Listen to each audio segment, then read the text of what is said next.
সাবাস শ্রীলঙ্কা, সাবাস সাবাস। আজকে শ্রীলঙ্কা জিতোস নাই ভাই, তোরা জিতোস নাই, জিতছে বাংলাদেশ। শ্রীলঙ্কা জিতে না, জিতছে বাংলাদেশ।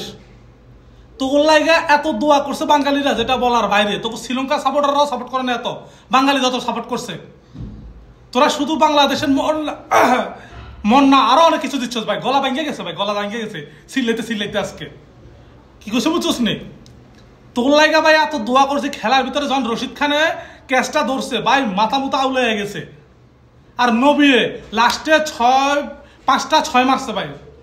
তখন মানে কলজা আছে না, কলজার হার্টবিট টুপ করতেছিল। যাক, অবশেষে বাংলাদেশ কোয়ালিফাই করছে। কিন্তু বাংলাদেশের খেলা নেক্সটে কার সাথে? ইন্ডিয়ার সাথে। ইন্ডিয়ার সাথে পড়বে বাংলাদেশের খেলা, কোয়ালিফাই ফার্স্ট। ঠিক আছে, বুঝছেন? এখন টেনশন এটাতে ওটা বেড়ে গেছে আরো। বাংলাদেশ কি পারবে